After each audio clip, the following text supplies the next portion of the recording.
One of many talking points before any match for Rajasthan, at least this season, is if Buttler doesn't do well, are they going to be able to cope with it? In this case, we were talking about Buttler not coping, and therefore Padikkal, Samson, Hetmeyer. Well, Padikkal and Samson have gone. Hetmeyer still to come. What can Rajasthan do? Here on Cricbuzz Comm Box, we try and see what kind of recovery the men in pink can come up with. 69 for 4 at the 10 over mark. The new man in, the new addition, Daryl Mitchell, is out there in the middle with the quintessential when will he perform, Riyan Parag. 69 for 4. I'm joined by the man who's looking very Rajasthan-like in terms of the bright colour, Harsha Bhogle. Harsha, we are now getting to see Rajasthan without Buttler. And I thought this was going to be the day when Sanju Samson would play a Buttler, and he was looking so good. I mean, there is something about Sanju Samson when he bats. He just says, don't leave, but I'll have you on the edge of your seat every single time. Oh, and that reverse sweep, that 1-6 that hit of Shahbaz that just cleared. He takes his chances. He backs himself. There was a reverse sweep he played before against Shahbaz as well that had me going, oops. And then, of course, it was a reverse sweep that got him. He's so good straight down the ground with all the shots that he plays. But I guess that's part of the modern game. But the run matchup that again we mentioned before was Hasaranga versus Samson. Previous match, he just almost succumbed to him meekly. Here, immediately ball thrown to Hasaranga. And the first over, Samson played it beautifully. It was 6, a 4, and everything else was solid defense. What made him play that second time around? I don't know. Sometimes you're hitting the ball well, you get carried away and you think, right. I mean, I know he knows the matchups. I'd be very surprised if they go out and play the matchups, especially if you're a batsman. I'd be very surprised if they do that. But maybe sometimes you just think, yeah, I mean, so what about the matchups? The shot is on, I'll play it. But I don't know what caused him to do that. I mean, he's got so many options. Maybe sometimes when you've got too many options, that's what happens. Yeah, well, at the moment, the options are with the men in red.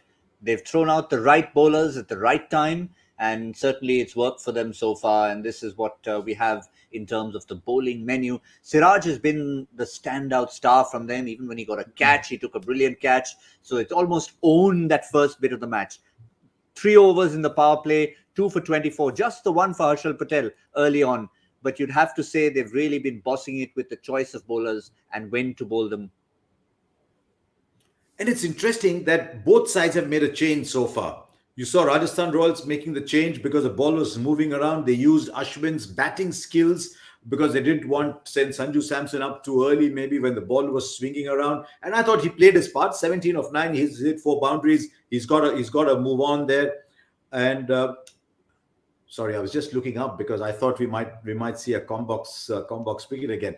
But what I liked was the way they used Mohammad Siraj. I like the way they've used Siraj right through the season, just asking him to go for it.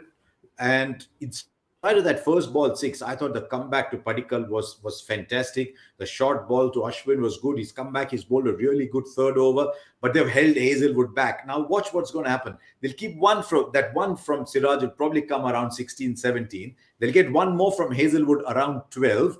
They'll have one more from Harshal Patel, and they'll use those 2 to come back. So they've got the options. You see, Shahbaz has just finished his third. So I think Faf has used his bowlers pretty well so far.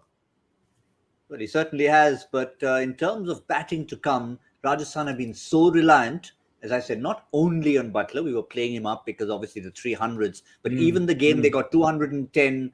And we mentioned that. We alluded to that. Buttler didn't get many, but Samson scored. Hetmeyer scored. Padikkal got a few. Jaiswal was playing then, I think, not Padikkal.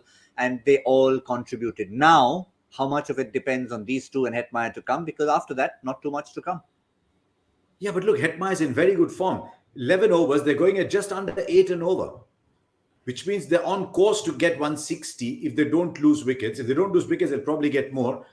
Mitchell will probably play his way through and explode at the end. I expect Riyan Parag to keep going for it because they've got Hetmeyer still in there. I think that even though they've lost wickets, they're not that badly off, Don't be surprised if they get to 165, 170 from here.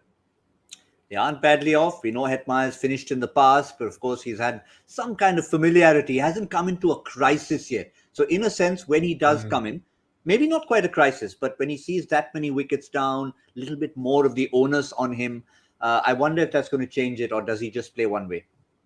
I don't know if they think like that, Gautam. I don't think they worry about the situation. They just back themselves. They said, I'll back myself to play 20, 25 balls, which is what you've got to play. I back myself to play 20, 25 balls. They're always looking at the upside. What if it comes off? And I'm pretty sure, irrespective of when Hetmeyer comes in, that is the way he'll play. So I won't be surprised, as I said, if Rajasthan scored a few from your 165, 170. Yeah, I think that's the kind of score we are looking at, but I think we can safely leave Simon Dool out of any prediction equation, at least today, Harsha. Never know, man. Never know. Never know. This could be the day, but yeah, it's looking quite far. 200 is looking very far. Just in case you guys missed the pre-show for us, Simon Dool went in excess of 200 today, but it'll take some getting from there. Still not that badly off, but Bangalore on top. We'll see you at the end.